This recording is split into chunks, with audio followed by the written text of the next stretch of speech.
today? Well, I'm glad to hear that you're all okay and happy. Well, anyway, I provided here a prayer song, so let us all stand up and pray first. May I request someone to lead the prayer? Okay, let's bow our head and feel the presence of the Lord. In the name of the Father, the Son, and the Holy Spirit, Amen. Lord, I lift your name on high. Lord, I love to sing your praises. I'm so glad you're in my life. I'm so glad you came to save us. You came from heaven to earth to show the way, from the earth to the cross, my debt to pay, from the cross to the grave, from the grave to the sky. Lord, I lift your name on high. You came from heaven to earth to show the way, from the earth to the cross, my debt to pay, from the cross to the grave, from the grave to the sky. Lord, I lift your name on high. Once again, good morning to all of you. May I know who's the secretary of the class? Okay, Miss Secretary, how was the attendance? Who's absent for today? Very good. So we have no absentees today. Did everyone do their assignments at home? If so, kindly pass it in front of you properly without even standing on your seat. Just pass it forward to each row, and then those in front are going to give it to me, and I will be the one to check it. So class, I have presented here a game called 4 Pigs 1 Word that maybe some of you have been familiar with this game since it became a trend before and something enjoyable too. But many are still playing this game. So here's the instructions in this game. You are going to identify what one word could be in answer based on ideas provided by showing 4 related pictures. By answering, you are to base and follow how many letters correspond to an exact word, providing how many boxes to fill in each letter. Is the instruction clear? Then let's start. First, what do these pictures refer to? You may raise your hand if you want to answer. Yes, Patricia. Correct. That is hook. What about the second one? Yes, Sandra. Okay, it is clean. Next. Yes, Liana. Very good. It is a kitchen. Then the fourth one. Yes, Patricia again. Correct. That is utensils. What about the last one? Yes, Princess. Very good. It is a bake. So, they are connected to what I am going to discuss with you today. But before we proceed to the discussion, please look around near your desk if there is a piece of paper and kindly put it yourself into the trash can. Then come back here quickly so we can start. Now, let me begin my discussion, which is about how to clean, sanitize, and store kitchen tools and equipment. Is there anyone who can give an example of kitchen? Yes, Melissa. Okay, rolling pin. That is for baking. Very good. Another one. Yes, Trisha. Measuring spoon, correct. Another? Okay, spatula. Very good. That's right. All your answers are correct. Those are what we commonly use in our kitchen and know how to use it. Aside from those you've mentioned, I have presented here some other kitchen tools that we may not have in our kitchen but can actually see in cooking places such as in bakeries, restaurants, and more. Can you follow? Now let us proceed to the various cooking materials. First, we have aluminum. The first one included as cooking materials. It is mostly used in the kitchen, most popular and less expensive. Well, stainless steel is the most popular and more expensive. And the cast iron must be kept oiled to avoid rusting. Wash with soap and not the detergent. And glass, in another hand, is used for salad making and dessert. While double boiler is used when the temperature must be kept. And last, the Teflon is a non-stick pan or pot. In terms of cleaning those kitchen tools, we must know how to do it properly, especially for aluminum and Teflon. First, cool before washing to prevent accidental burns from handling and to prevent damage, and then they should be free from all grease, etc. Oil and use with warm, soapy and water, and rub them with a steel wool cleaner and rinse thoroughly with warm water. And lastly, after rinsing the water thoroughly, use them with cloth that may preserve its appearances. Now let's proceed to the different kinds of kitchen tools. Can you read the first one, Liana?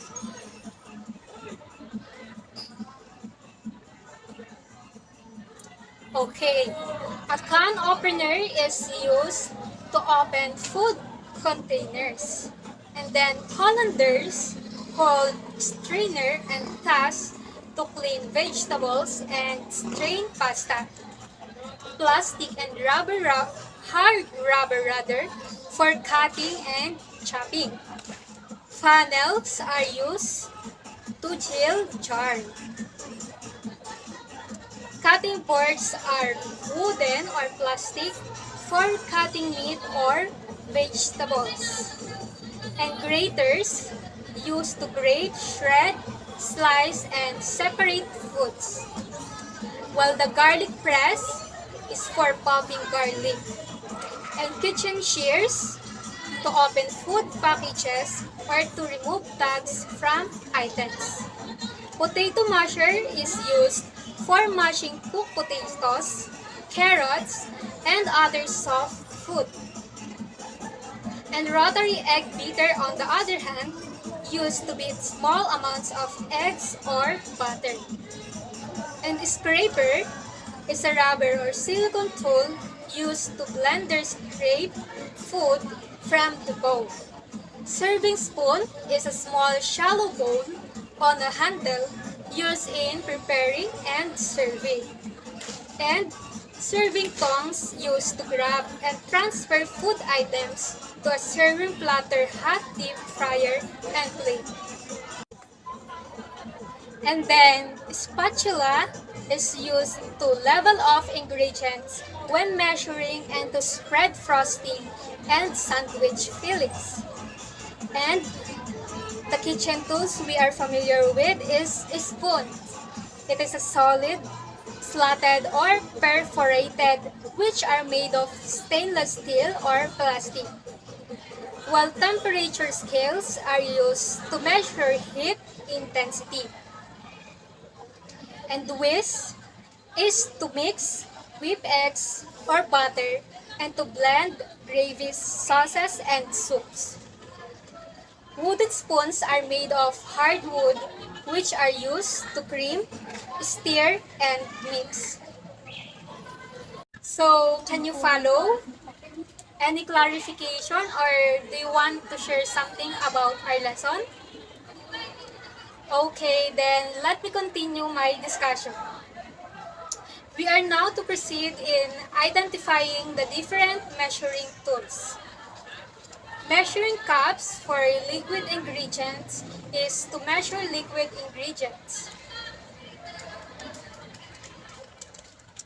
Household scale is used to weigh large quantities of ingredients. Dippers are used to scoop soft food like fillings and ice cream, while measuring spoons are used to measure small quantities of ingredients. So, did you understand this part of the topic? Okay, very good. Now, let's go with knowing the different kinds of kitchen knives. We first have the French knife, which is also called chef's knife, and is used to chop, dice, or mince food. Another is the fruit and salad knife that is used to prepare vegetables and fruits. While citrus knife has a two-sided blade and serrated edge used to section citrus. Kitchen knives, on the other hand, referred as cooks or chef's tools used for all types of kitchen tasks. Paring knife is used to core, peel, and section fruits and vegetables. Now, we are going to discuss the tips and warnings to observe in washing the dishes. First are the warnings. Wash glass first before greasy pots and pans. Then rubber gloves will protect hands and manicures and allow you to use hotter water for washing and to rinsing. Dishes may be hand-dried with a clean cloth. Then try adding a tablespoon for baking soda to soapy water to soften dirt while cutting grease. Never dump sharp knives into soapy dishwater where they cannot be seen. And laundry detergents or dishwater detergents shouldn't be used for washing dishes. And last, keep dishwashing liquid out of the reach of children. Then we have the tips. First is, dishes can be washed easily if you keep them under the water while scrubbing. Bring the dish out of the water to check for any missed spots. Then stacking a few minutes in the sink at a time allows dishes a few minutes of soaking time while you wash another dish. Then try drying pots and pans with a paper towel to reduce residues from the pan, which causes straining the dishcloth. Then soak aluminum while dishwashing because it may cause darkening, and dishwashing silverware can be tricky. Use a lint-free cloth for drying silverware. Those statements are some warnings that we can think are good and to be done when we are washing, but actually are the things to be avoided. While others are tips that we should know before we could wash some kitchen tools and utensils, especially for sensitive ones.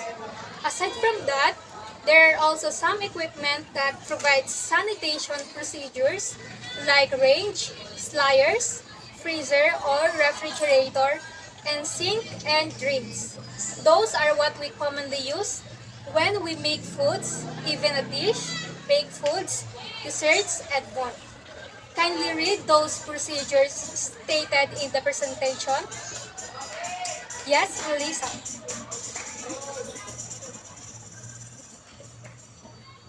Okay, thank you. Did you understand our topic for today? Is it all clear? Or do you have any clarification? It seems that you all understand the topic for today. Okay. If you really are, can you give me at least 3 examples of measuring tools and describe them? Yes, Catherine. Very good. What about the 6 kinds of knives according to use? Yes, Aldrin. Very good. So, what are the 4 equipment sanitation procedure? Anyone? Another hand. Yes, Sandra at the back. Okay, thank you. It seems like you didn't only understand the topic, but you've enjoyed learning it. Listen everyone, we will have your group activity for today about what we've discussed earlier. And the title of our group activity is called Kitchen Demonstration. I will group you all into 4 groups, whereas each group is going to demonstrate the usage of kitchen tools and materials that they prefer to choose to present in front, and those should include how to clean it properly by demonstrating the step-by-step procedures. Is the instruction clear to everyone? Okay, I will be the one to choose the groups. This will be the group 1, group 2, group 3, and group 4. So, good job! Thank you for your participation in group. Now, let us proceed to the evaluation. I've provided here some questions for assessing you to what have you learned from our discussion today. So, for our evaluation, here's the instruction. Read the following statement carefully. Choose the letter that corresponds the correct answer. Number 1. It is the kitchen tools used to measure heat intensity. Is it A. Household scale, B. Scraper, C. Temperature scale, or letter D. Grater? For our number 2, it is a measuring tools used to scoop soft foods like fillings and ice cream. A. Measuring spoons, B. Serving tongs, C. Dipper, or letter D. Whisk. For our number 3, it is a type of cooking materials that must be kept oiled to avoid rusting. A. Cast iron, B. Teflon, C. Aluminum, or letter D. Cutting board. For our number 4, these are the equipment sanitation procedures except one. A. Scooper, B. Slicer, C. Whisk and rinse, or letter D. Range. And for the last one, what is the method of cookware care? A. Wash pots and pans first. B. Wash it immediately after use. Or letter C. They should be free from all grease, food, and etc. and use warm soapy water and rub them with a steel wool cleanser and rinse thoroughly with warm water.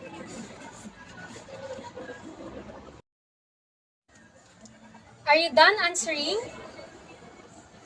Then let's check now. The answer for the number 1 is letter A, household scale.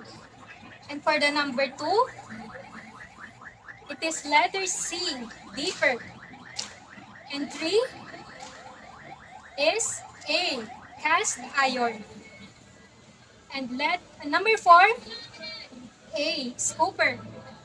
And for the last one, it is letter A, wash pot and pans first. And we have an assignment. And for my assignment to all of you, have an advanced reading of the next lesson, which is about clean and sanitize kitchen premises. Once again, thank you for today. I hope you've understand and learned about our discussion for today. See you on our next meeting.